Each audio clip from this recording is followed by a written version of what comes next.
All right, so our first and only review of the day is going to be for the Apple TV Plus show Severance. Severance, which is this show by from the creative Dan Eckerson there. Also, a lot of the episodes there are directed by Ben Stiller. You'll see his name on there. So, what is this show about? So, it's kind of this sci-fi thriller of a show where these characters go through the process of severance, which means that they install a chip into these characters' brains, and then you completely have two separate identities. One identity which goes to work, and the other identity which completely just lives their own personal life. So it's like they're completely two separate people. They even refer to as the person who goes to work as like your innie, and then the person who lives their everyday life as the outie. And these two entities have no idea really of what each other does. And you see that they work for this company called Lumen. And Lumen, they don't know, you don't know in the show, even you don't know as the audience what they make, what exactly their job title. They say their job titles, but exactly what entails. It seems like they just put numbers into a box on a computer screen. Exactly what this is supposed to do, what this is supposed to accomplish, you don't really know. But a lot of these strange things kind of start to occur while working at this office, and more you see the strain of what is like for these people who are the innies, the people who do work in this office, the strain of what it's like to like imagine if you just had your separate self, but the only thing they did for 8 hours every day was just go to work. They wake up and go to work. They go to sleep, and then immediately when they wake up again, they just are in work and then just do work. And so the only thing they know is just this work environment. That's it. They don't know their personal life. They don't know if they have a family. They don't know if they have friends. They don't know if they have a wife, a boyfriend, a girlfriend, anything, children. They just know that what's in the confines of these walls. And so that's kind of the setup you have of this show Severance. Ashley, what are your thoughts on Severance? I think one of the Severance has such a great conceit in that I think we can all sort of identify with the idea that we've all had a job where we just kind of wish we could like turn our brain off and then turn back on once we're at home and we're doing stuff that we actually care about and want to be doing. And so the very idea of being able to separate your brain so that your brain just kind of shuts off when you're at work and then turns back on when you leave work, and this you that is completely disconnected just does the work stuff, meaning the only thing you experience in your life is basically leisure time and personal time. That actually sounds like, on the surface, a very attractive idea. And I think we all sort of like innately understand this, but as the show kind of, slowly rolls out all the problems with that idea and how like, no, this is actually kind of a hell.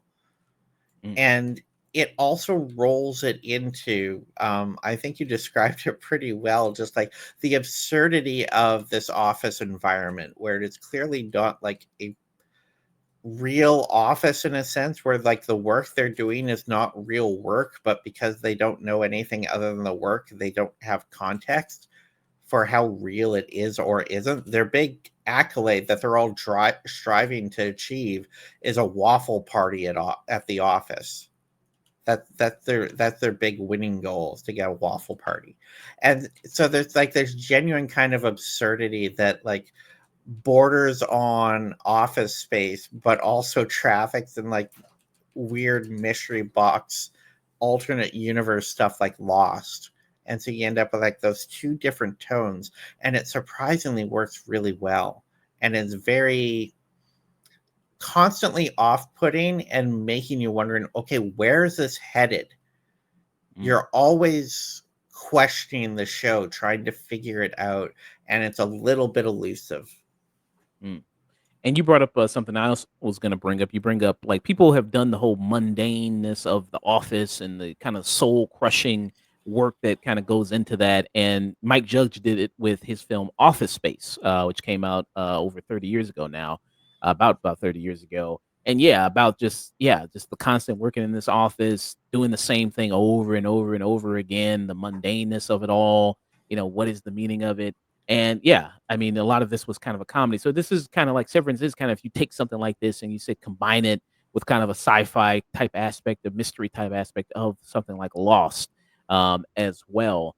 And yeah, and you mentioned, like you said, the concept of like, okay, yeah, if you could just separate yourself, if you could, like I said, kind of clone yourself almost, and that clone would just go to work and you could just spend all of your time just personal life, hanging out, doing stuff like that, that sounds kind of appealing. And you also see with these characters, who I'm going to get into the characters in a minute here, they're all kind of in a way running from something or chasing something in a way or trying to hide from something by going through this process. For example, with Adam Scott's character, he plays Mark.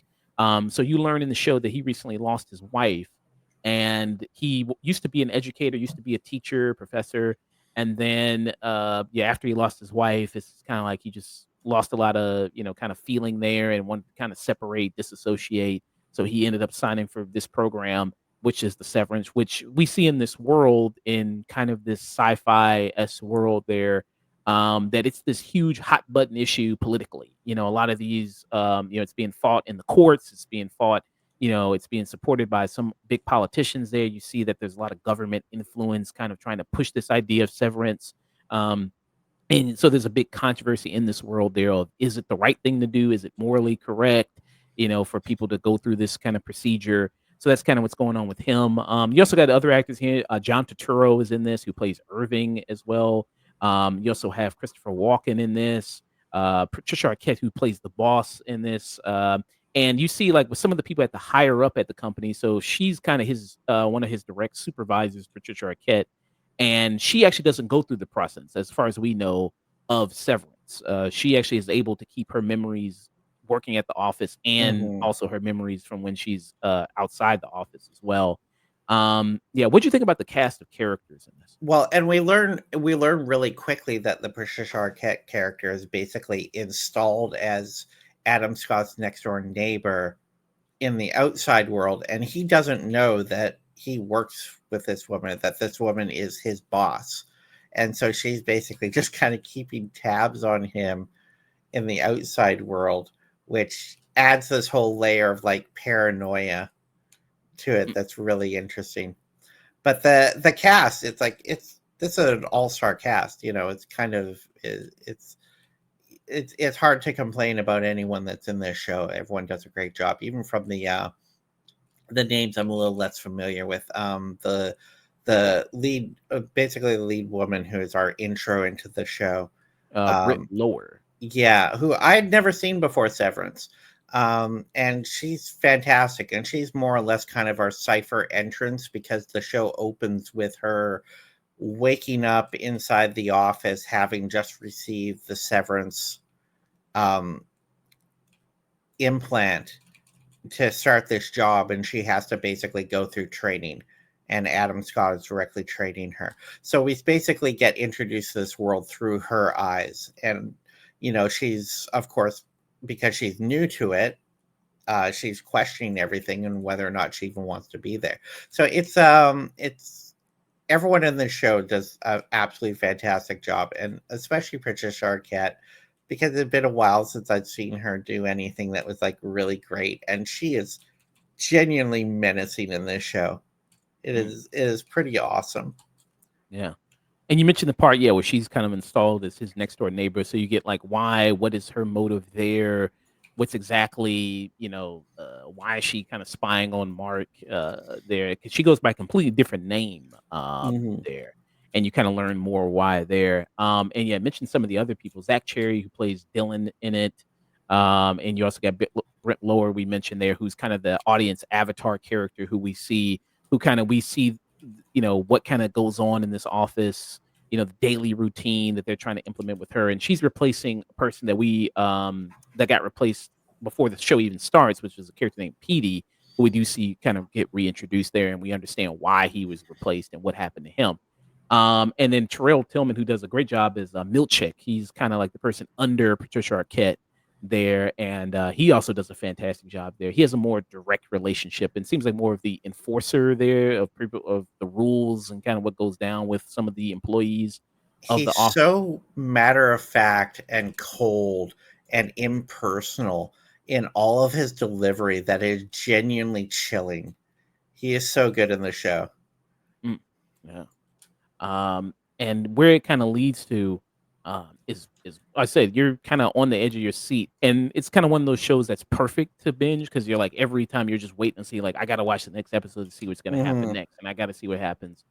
And the way this show is able to infuse a lot of like critiques on capitalism there, of government influence, of powerful kind of influence there because you see this job and these people are segregated from other people who work in this office. Like there's more people that work in this building that they have no idea. And you see that, there's these propaganda that's spread about these other sections of the office of people like, they say like, oh, well, hundreds of years ago, this part of the office tried to uprise and usurp other people and kill them. And there's paintings about it, and you see Christopher Walken, who's one of those people who works in a different department of that, and they all have like these different badges, and the company maintains an effort to keep all these people separated, and it kind of just reminds you of something like when people try to start a union at work, and then how a lot of the higher ups at work try to crush that. What do you think about that influence kind of on the show? It's really interesting because they do this elevation of the idea of a corporate environment and entity to the level of religion, Mm, where the founder of the company is treated as a deity who ostensibly, as far as we know, is no longer alive, but he is treated as like the god of this world. And because these people essentially are kind of newborns when they come into this office environment, they go down in this elevator to this windowless basement level and are born anew in this alternate, separated identity. And so from their perspective, it's like, yes, the CEO of the company is an actual deity, and everything that's there sort of reinforces it with a level of bizarre mythologizing about the history of the company and the history of the founder of the company, to the point where it seems kind of silly, but at the same time it's also kind of great satire because I've seen companies that do that sort of thing. mm. It's like, how is Elon Musk treated by people who work for him? It's like there's a level of deification that goes on within certain types of corporate structures. And this takes it to a level that is incredibly absurd and works only because you have these characters that are completely separated from the outside world. Mm. And Egan, I think the first name was like Kier Egan, I think was the Yeah. very first founder there of Lumen, the first CEO. And then, yeah, like you mentioned the religious aspect of it, how, they teach the company policies almost like the Bible, almost like it's this religious text and give it to these employees. And you see with Irvin, who's the John Turturro character, very much you have people who very much follow it by law, you know what I mean? Are Mhm. very much treated as such there and listen to every rule and follow every rule there. And you kind of got that going on with it. But then also seeing the outside lives of these characters. And the one that you see the outside life the most is with Adam Scott, with Mark there. You see that he's got a Yes. sister and you see a lot of that. What do you think about a lot of the stuff kind of going on in the outside world? What do you think about that? I think it's definitely necessary, and it's really interesting just to see how he is this completely broken person outside, and then when he goes to work, it's like he's not whole, but he's sedated. Mm, He's not content, but he's just like he's marking time, and he's not unhappy when he's at work. He's just like, a newborn baby a little bit. And so it's really interesting to sort of get that comparison between the two lives, but also when he goes outside, even though he's living a much more kind of depressed life because he's still mourning the loss of his wife.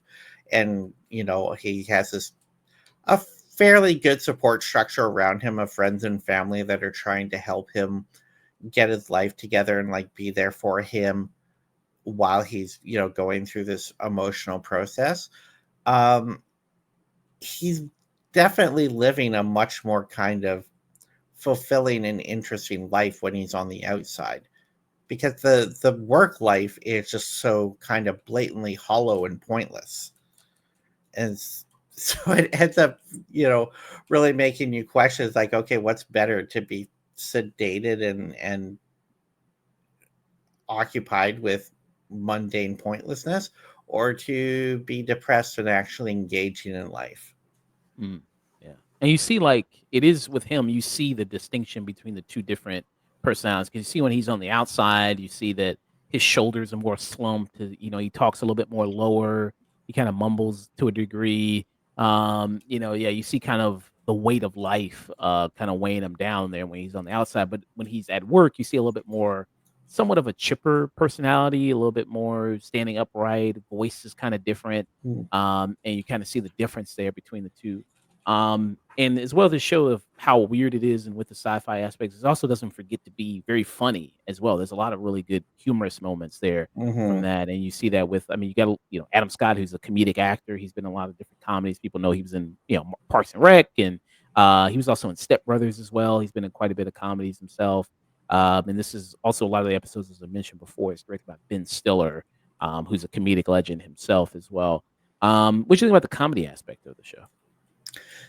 It's the comedy is really interesting because it's very kind of tightly held to the chess satire. There's I definitely don't want people to think that there's like overt like punchline jokes that are in the show, because it's not that type of show. It's much more of like a thinking show and a premise show. But it does end up with, just the very virtue of the premise, some incredible satire on the idea of corporate culture, and also a little bit on the outside. Like, his sister is her husband is this guy who's practically like a parody of the most left-wing person you've ever met in your entire life. It's like they have their child, who is not even born yet, they've set up with 3 beds in the bedroom, because they he read an article about how if a child has all their beds when in their room when they're first born, then they'll never feel like they're being displaced. Mm, And so it's a lot of stuff like that. And so you end up with some funny kind of situations from that, but it's definitely most the corporate satire. yeah.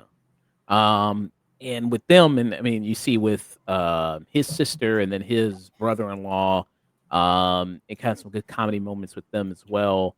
And also, you explore more aspects of the severance and the way it kind of works in more, not only just in like these corporate environments, but how it can also be utilized in real life. Like you see a character that his sister meets that is pregnant and meets the person again after they've had the baby, and then she's trying to talk to her, and then it's like the woman doesn't remember who she is, and then you kind of get a hint that this woman used severance to go through the pregnancy and then just reverted back there after the pregnancy was all done with. So it kind of brings up that thing of like using it in all these other different ways, more than just kind of work there, which also brings a more interesting as to get into the moral aspect of that question there. But yeah, I mean, this was a really wonderful show. I'm glad I was able to watch it. Like I said, when I started watching it, I just watched the next episode and the next episode, and the next one. It's just like that type of show that you just want to see what happens and see where it's kind of going to lead to It's there. extremely bingeable. Yeah, and to see all these kind of different characters and to see this critique on corporate office life, and these huge corporations that you can apply this, like you said, to something like an Elon Musk type figure with Tesla or Amazon or any of these kind of big corporations there working these kind of mundane jobs, and doing that, and kind of this corporate environment. They have this thing where the people say like, well, if any job, when you get into the job and they say like, we're like a family, it's like, okay, this is gonna be some bullshit. You Yeah. absolutely know, like this job is gonna be hell if they say some stuff like that, and that's kind of just the vibe, something like this gives off there. And yeah, I eager to see what they do in a season 2 and to see how kind of where they're gonna follow up with that. Are you nervous about a season 2 given that they said the budget on that would be $200 million Oh, and wow. Uh, I'm guessing that we're going to start to see more of kind of external implications of what the company intends to use this technology for outside of this kind of absurd little basement workspace, because it seems obvious the characters in this show are mostly just guinea pigs rather than like actual employees of anything, because their job is like so pointless and absurd. um, it's not real work that they're doing, but they think it's real work. Mm. And honestly, what it's actually starting to remind me of a little bit is, do you remember that show Dollhouse, that Joss Whedon show? And this has one of the actresses from Dollhouse too. Yeah, I do Yeah, remember that show. Yeah. and it was basically, the premise was that um you could give your life over to this company for like 5 years or something like that. And what they would do is they had this technology where they would basically wipe your brain, and they would implant different personalities into you, and you would be rented out as this doll to like rich people who wanted, a hot young person with a particular personality for a weekend. Mm. And dealing with the fact that they would, go out on these jobs as like one person, come back and have that erased and wait to be reprogrammed and sent back out. And as the show went along, it became less about that and more about how this technology was going to be weaponized against the population as a whole. And I think that's kind of where Severance is going to be heading as well, where it's going to become maybe not less about this core group of people that are in this job, but it's definitely going to implicate a lot more about what the broader implications are of this technology being weaponized against people, and in our society, what that would do to us and how it would be used against us. Mm. Yeah. Did you want to do a little bit of a spoiler talk there to get into some more things with it? Yeah, for sure. Okay. Before we do that, you want to give your final thoughts and rating for Severance? Severance. For the first season, I'd say this show is a must watch. Uh, Basically, everything it's doing is hitting really hard, and it's one of the most interesting and unique premises for a show that I've seen in a very, very long time. It's really hard to come up with anything bad to say about this show, and I think just about anyone will enjoy it. So definitely give it a try. If you're not digging it after 2 episodes, it's probably not going to click for you, but you'll know right away. It's like it'll either be your jam or it won't. Mm. Okay. Yeah. So I think based on your, because so our scale, so based on what you get, I think you would be about like at a peak based on our scale there. Yeah, out of 10. Um, yeah. So I mean, it seems like out of 10, what would you give? Like 8, 9? Yeah, Like, I'd say about an eight's fair. yeah. So that's a peak for us. Yeah, a peak. And then for me, also, yeah, I was very high on this. I see why so many people were talking about it as much as they did. Yeah, this was stellar to watch. Like I said, like incredibly bingeable, funny show, dark show. The sci-fi aspects works really well there in this. Like I mentioned, the satire of it, the social commentary of it works perfectly well, and it's so sharply written. Great cast of characters that you have here, from everybody from Adam Scott to Brent Lower to Zach Cherry, to John Turturro, Patricia Arquette, Trillman there, all great in this show and all work really well. And just the absurdity of something like this is really fantastic and really great work. And it leads you to wanting like the mystery of this and see what's going to happen, which I think is great. So I can't wait to see what they do in a season 2, and I hope it doesn't drop the ball in season 2, with kind of a lot of the aspects there. So I would give it a very big, strong peak, bordering on this is cinema for me.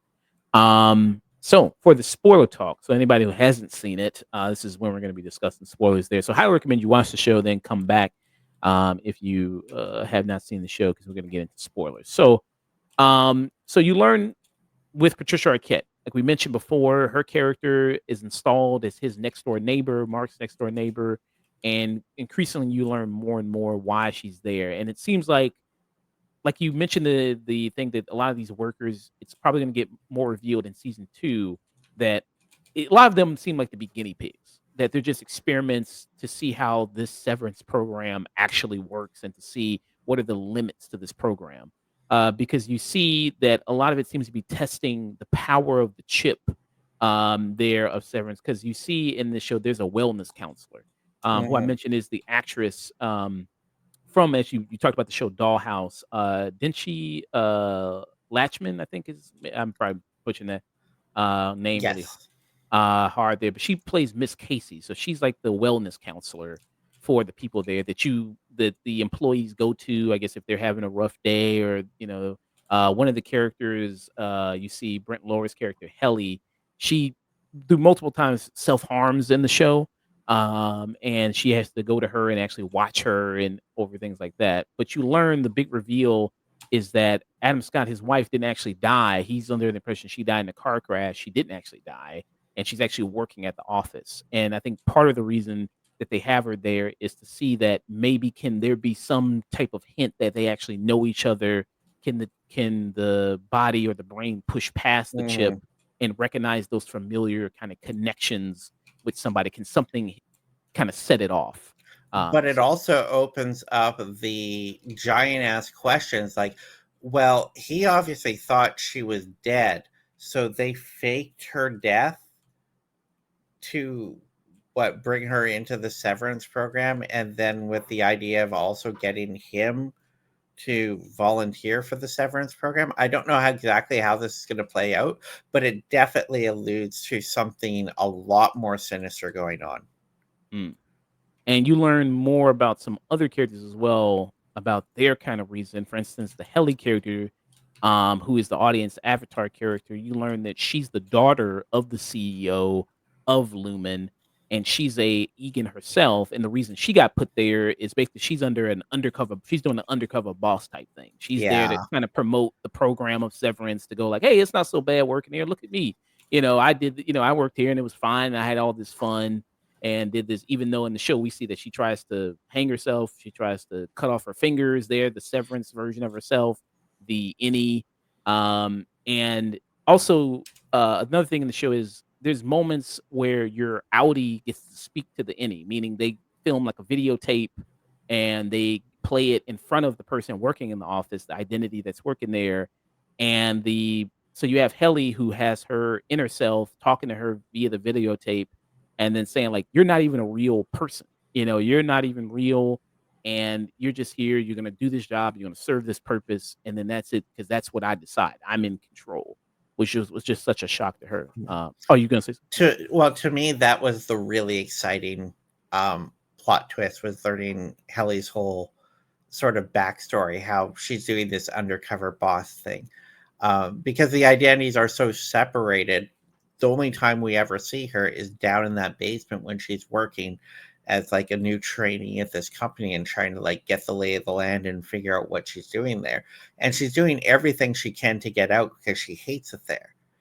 And she keeps getting her resignation keeps getting rejected. She's stuck there. She's literally a prisoner there and she can't get out. And it's quite literally destroying her. And then we find out the reason why, and it's because she is a high up member of royalty in this company that is basically going on the inside to show how the severance program works.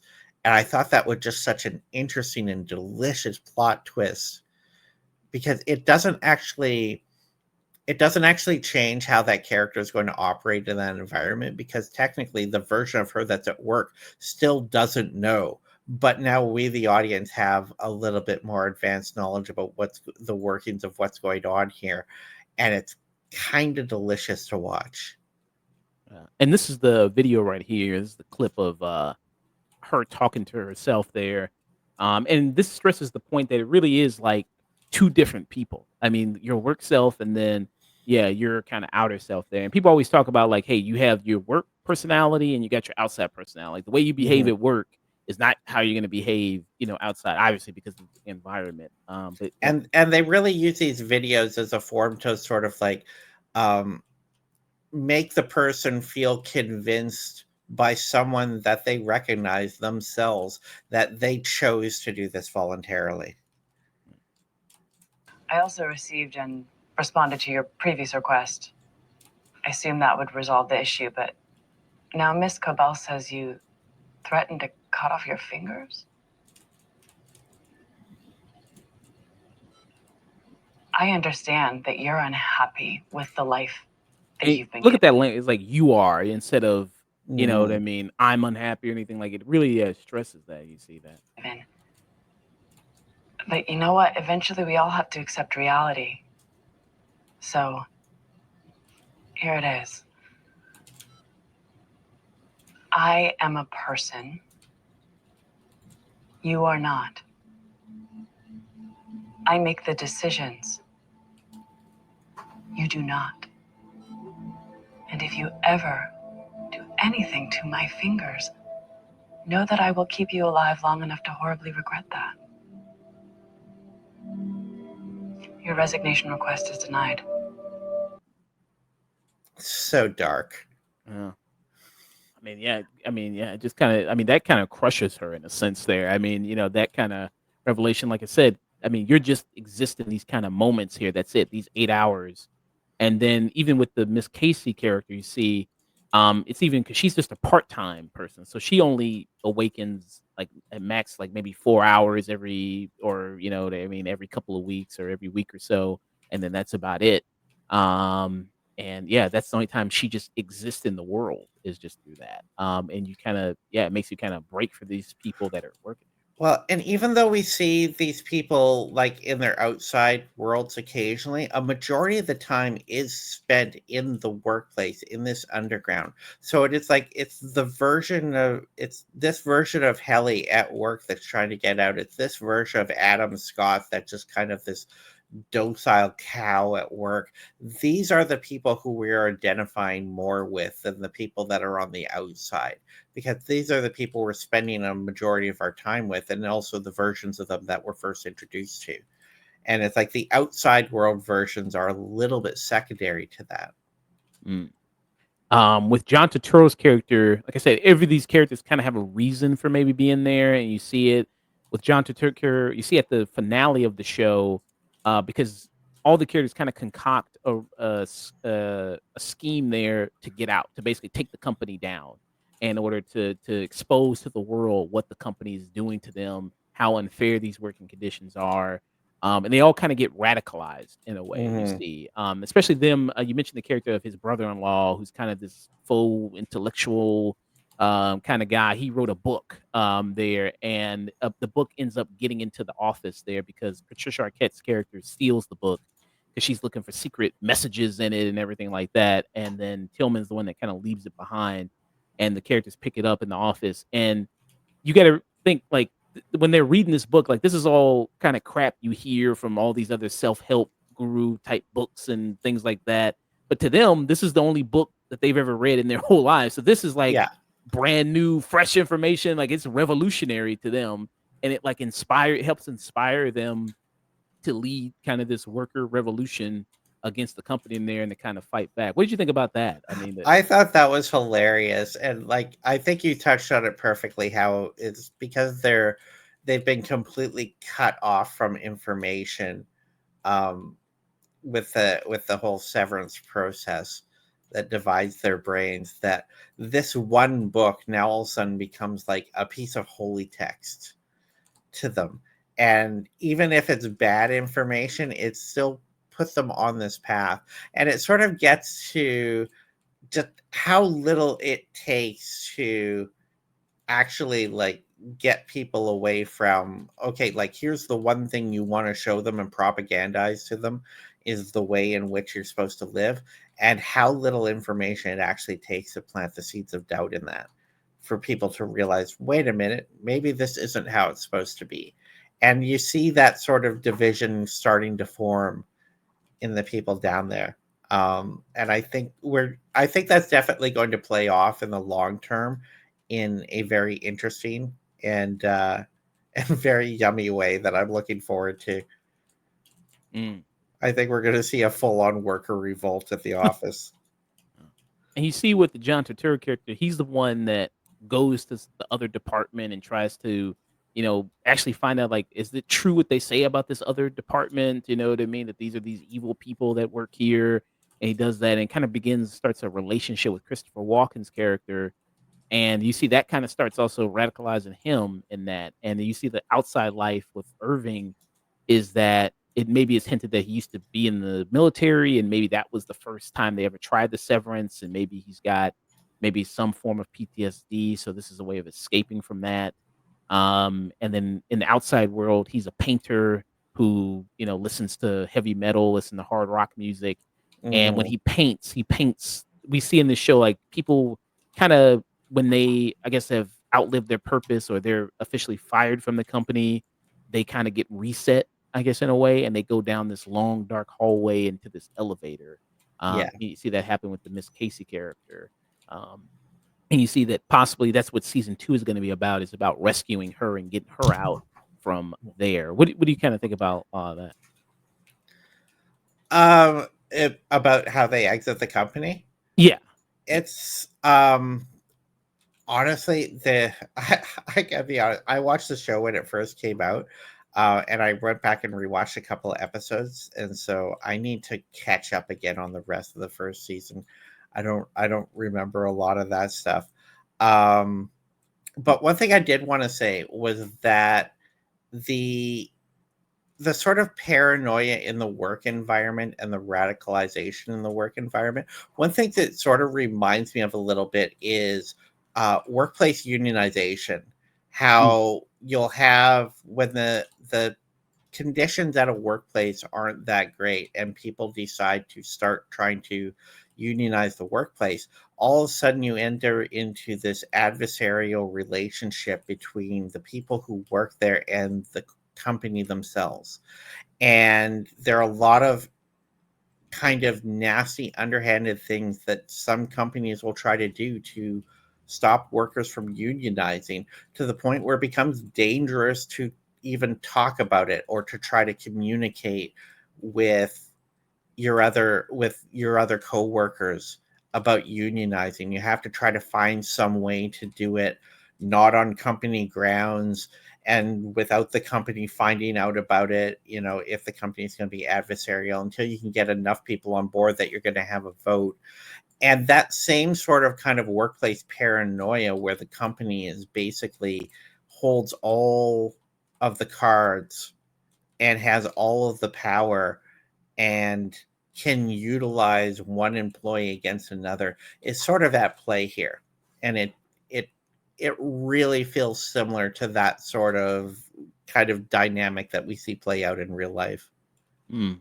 Yeah, I absolutely agree with that, yeah, and the way the show kinda handles that is really well done. I haven't heard this creator before, Derek, Eckerson there, but yeah, I mean, he's really. Well, I don't know if you know, but Severance actually started out as a play. Oh, I didn't know that. Okay. Yeah, a friend of mine was actually going to the same college um as this guy when he had it as a play and like was doing the play at the college. And so my friend saw Severance in its original stage form. This is probably about 10 years ago. Mm, And then now he's since had it adapted into a TV series and it's become Apple TV's, biggest show. So it's small beginnings and exploded large, but Severance as a concept has been around for a while now. It's had its sort of like long, steady path to get to where it is now. yeah, well, shout out to him for that. Yeah. Um, Something I wanted to kinda talk to you about before we head out, was, do you think people might, as like a nitpicking thing, critique the whole thing of like, okay, well, you got this chip that's put inside someone's brain, and then they, like I said before, they kinda wake up as like newborns, basically. I mean, Mhm. they don't really know the world outside of them. So do you think it's a like, people will nitpick the fact it's like, well, how are these people able to like read or write or do certain things? Because a lot of that's drawing on your personal memories or knowledge from your past. Do you think that's like a. Yeah, I know what you're saying. But I mean, we see this in, like, I mean, as a story trope, memory loss is, been is a well-worn topic. But in reality, even though it's like kind of rare, we have seen instances where there are people who have lost periods of time of their memory. They don't remember what happened from here to here, but they still know how to do all the things that they did before. They didn't lose the power of speech. They didn't have to learn how to read again. They didn't have to learn how to dress themselves or anything like that. All that basic, like, day-to-day stuff that they do is, like, still there in their brain. It's a different part of their brain as opposed to what happened when, and, Mm, those sort of details. And so I have to imagine, like, the technological aspect, I think, makes it even easier where you can say, okay, yeah, so this chip that they put into the brain, it's hyper targeting what is going to be bisected out of the brain into different parts. So your memories here are going to be separated apart, and then you'll have these memories over here. Is there a little bit of kind of suspension of disbelief you have to go along with it? Yeah, I think so, but I don't think it's a big ask that the show's asking for, really. mm, okay. And Yeah, and it's consistent with it too. That's the thing. It sets up the rules in the very first episode about how this works, and it doesn't really violate them in any way. yeah. Because that kinda made me think of that 'cause, there's a scene where they go into so the, innies are able to switch with the outies there and able to kinda maintain their, identities even when they're outside. They come up with a scheme there to do that, like I said, to spread the word, about what's happening. And then you see a little bit of, like, Irving there, and he's, like, trying to drive a car, and he's having a little bit of issues trying to drive a car. So it's like, Mm. well, because yeah, he's never really done that before there in this office, so you kinda see that. So it just kinda made me think of that, a little bit. Uh, I I did like there was the one scene where basically they go to him in the outside world and they want to learn some information that only his any office version would have. And so they basically activate that personality on the outside artificially. And he just starts freaking the fuck out. He's like, "Where the fuck am I? What is going on right now?" It's mm, it's terrifying to him because he is not in the office. And it is there's something that's genuinely disturbing about that, and a little bit funny too. yeah. But I can't sing this show's praises high enough. I mean, really great. Like I said, can't wait to see what they do with season 2. And when they do a season 2 and that's all wrapped, I'll be giving a review for that. And hopefully Ashley can join me for a season 2, Yeah, wrap up and review. absolutely. I'm gonna be shotgunning this show as soon as it drops. I'm Alright. so excited. So 2 peaks for Severance.